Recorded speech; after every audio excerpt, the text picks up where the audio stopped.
कोई वस्तु को 480 रुपये में बेची जाती है तो 16.2/3% की हानि होती है, तो 8.1/3% लाभ कमाने के लिए इसे किस कीमत पर बेचा जाए। सबसे पहले हम लोग समझते हैं 16.2/3% को। ये जो 16.2/3% है, इसका फ्रैक्शन में अगर आप मान पता करेंगे तो ये आपका 1/6 आ जाएगा।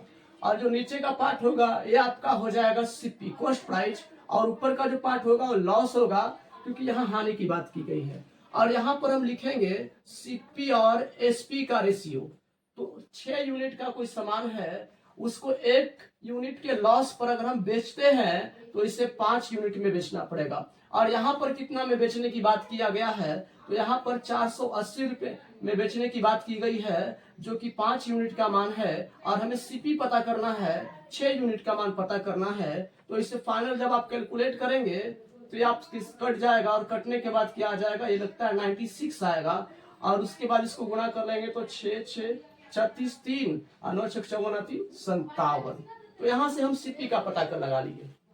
अब हम लोग इसी में थोड़ा सा अगर आगे चले, पूर्णांक 1/3% के लाभ पर बेचने की बात कहा गया है। तो सबसे पहले देखेंगे 8.1/3% का फ्रैक्शन में जो वैल्यू होगा 1/12 होगा। इस फ्रैक्शन वाले पार्ट में नीचे आपका कॉस्ट प्राइस होगा, ऊपर आपका प्रॉफिट होगा, क्योंकि लाभ कमाने की बात कहा गया है। अब हम यहाँ पर सीपी और एसपी का रेशियो देखेंगे। तो 12 यूनिट का कोई सामान मेरे पास है, अब उसे 1 यूनिट के प्रॉफिट पर यानी कि 13 यूनिट में बेचना पड़ेगा। अब यहाँ कहा गया कॉस्ट प्राइस 576 रुपये निकाले हैं हम लोग।